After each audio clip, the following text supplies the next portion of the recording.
The Massachusetts State Senate is expected to take up a charter school compromise bill this Thursday.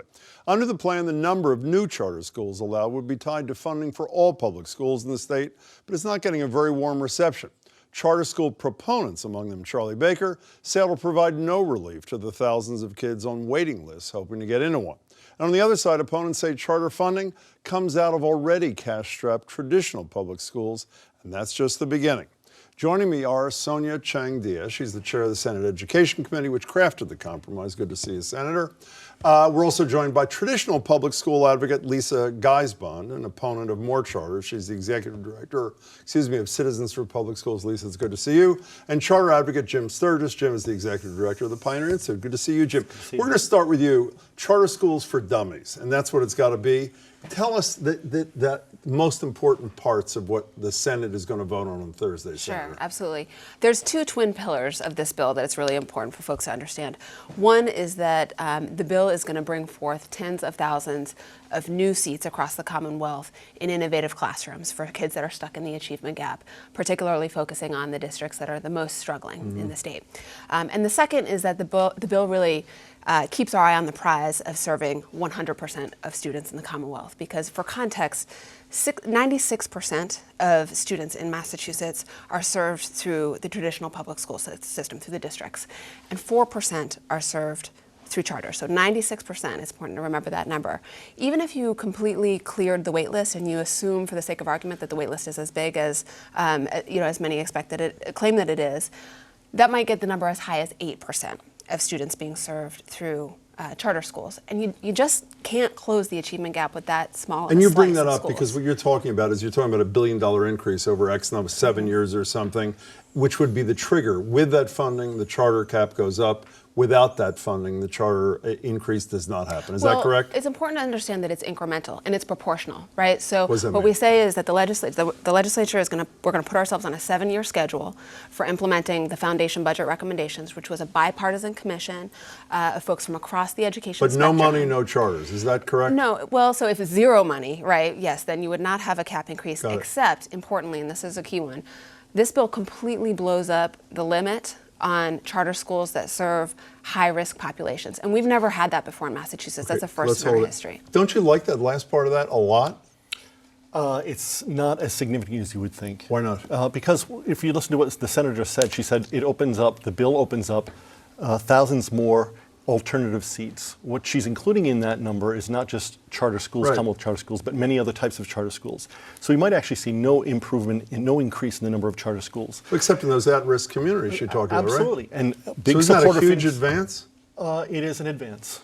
What would make it, Jamie? Tens of thousands of students. What's that? That's tens of thousands of students that we're talking about. Potentially, if the funding goes up. No, I'm saying for the high-risk students.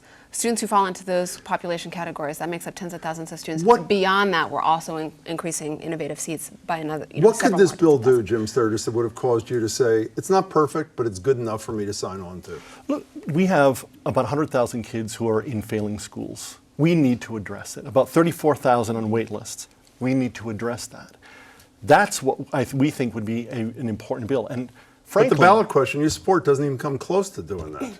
It would raise the cap a maximum of 12 charter schools a year. So you're talking about the moon, but your ballot question doesn't even give you the moon. So why isn't half a loaf better than none? No, it's actually not the case. Look, the first thing is this is such an anemic pace of increase. It's a lot less than was even on the table a year and a half ago.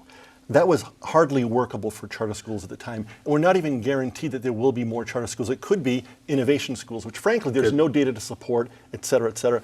Can I hold you there just for a second? You're not crazy about it either, needless to say. What's your problem with this? Actually, first I want to thank Senator Chang-Diaz for the hard work that she and her colleagues did. Support. Charlie Baker thanked her too before he trashed the thing, by the way. But no, there are many really important provisions in the bill. Accountability. But you oppose it. I support the provisions that would address all the concerns that have been raised that obviously Senator Chang-Diaz has heard about diverting funds from district schools, selectivity of students, pushing out students, harsh discipline. But you oppose the bill. I support those provisions. I oppose linking them to lifting the cap on charters. But I appreciate your thanks, Lisa. The governor says, and I assume Jim would say too, there are 34,000 kids on waiting lists. I know you say there are a lot less. Let's assume there are 15,000 kids on waiting lists, 10,000, 20,000. Why should the parents of those kids not be able, they pay taxes, why should they not be able to send their kids to a school of their choice? Why not?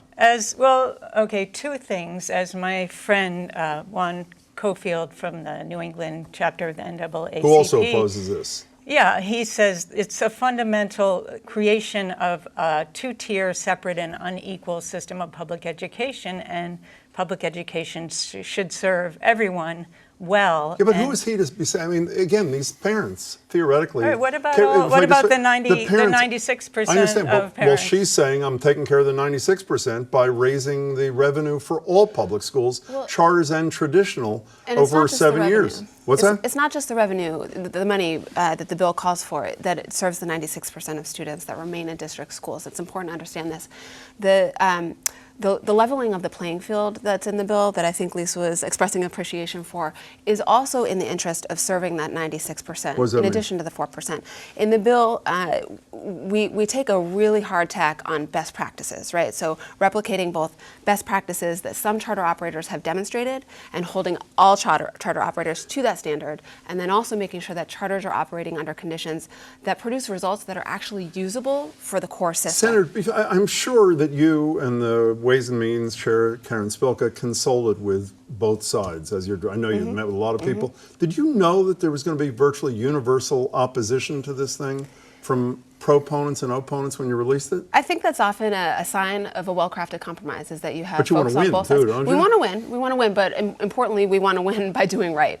And so the fact that you have folks in both corners criticizing this package, I think, reflects that no one's getting everything they want. But what I've heard over the last 4 days is a lot of commentary just from grassroots rank and file folks, particularly parents, that I'm hearing from, who say, look, I don't support everything in that bill, but that's a serious piece of work, and I think it ought to move forward. I also want to just address something that Jim said earlier about what he called the anemic pace of growth that the bill calls for. Again, in the lowest performing 10% of districts, moving the cap from 18% of spending to 23% of spending. That's nearly a quarter of spending, right, in any given district.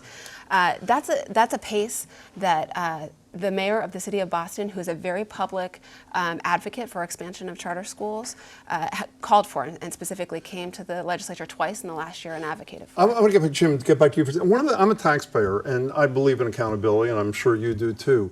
What do you say to someone like me who says, in a traditional public school, I have a representative who sits on a school committee who speaks for me? I mean, not directly, but either appointed in Boston or elected where I live in Cambridge. I don't get that right. My money is spent at a charter school that you support by maybe wonderful people, but it's my money they're spending with absolutely no input from me on anything. And you're getting great results from it.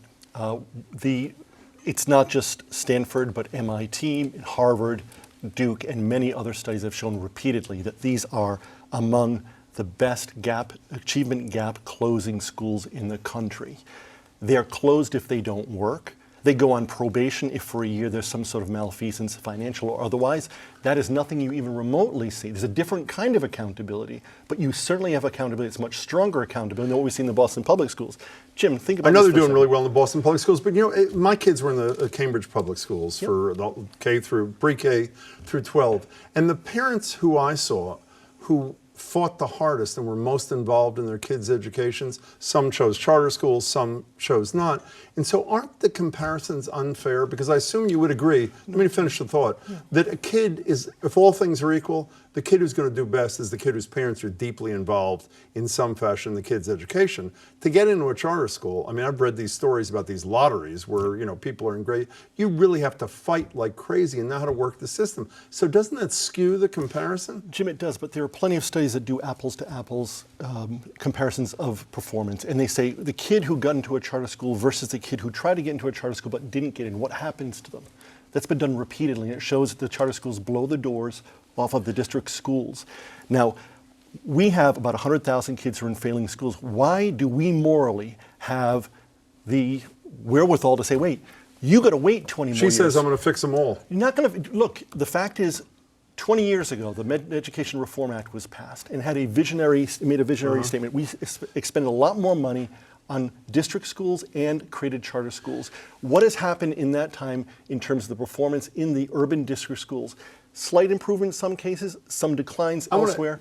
I want to talk about the It's urban. time to do stuff that works. I want to talk about, Lisa, if I can briefly, about the urban. One of the major concerns you have is the money that comes out of traditional public schools that Right. goes in, And- well, you get reimbursed in the short term. And What happens Boston if a parents talk about the way their choice, I know a Boston parent named Haitian, who his choice is to send his kids to, good traditional district but Marty Boston Walsh, who's schools. pretty And strong- when Marty the money goes and the programming goes and the staff goes, his choice is undermined. His choice. Marty Walsh says not is- undermined at all. He's on your side, Well, and he's saying, I've there been able to are fill many, in many all the parents holes. and students and teachers in Boston who would vehemently Well, disagree she should close with schools, that. don't you think, when you have a 90,000 capacity and 50-some thousand students? No, the closing solution is school. close. No, Why not? closing schools is not a good You have solution. 30-some thousand empty All right, seats? here's an example.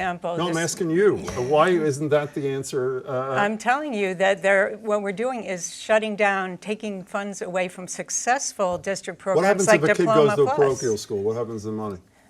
What happens if If a kid leaves a public school and goes to a parochial school, what happens to the money that would have gone to the traditional public schools? That leaves the system, right?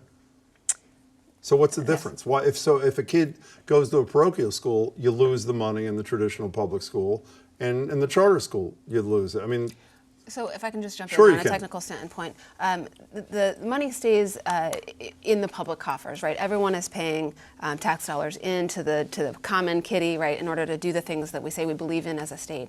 And so for a parent who chooses to send their child to a parochial school, the money doesn't necessarily get allocated to the Boston Public Schools or the Ashland Public Schools or the Barnstable But it Public stays Schools. in But education accounts. it stays within the public I coffers. only have a minute left, and this is for all. I know all three. You're all three really smart people and really good advocates. People sitting at home saying, because they can't work out their differences, we're going to have maybe $30 million spent on $25 million spent on a ballot campaign where one ad's going to say this is the worst thing that's ever happened. One's going to say it's the only salvation. And that pales in Shouldn't we comparison look to the at you money and that you stables and spend. you and say, go in a room and work out something so we don't have to That's live what we through this? did. That's what we did in the Senate. Quickly, That's if you not can. what you did. No, because a compromise is something you could actually get the governor on and the House around. The House won't even come around on this one. So it is not a I don't compromise think bill. we know that yet, Jen. We do Yeah, know I that. This just want to was a team of our reiterate that Quickly, if you how can. supportive I am of all the transparency and accountability Do you provisions want in senators this. to vote for this bill?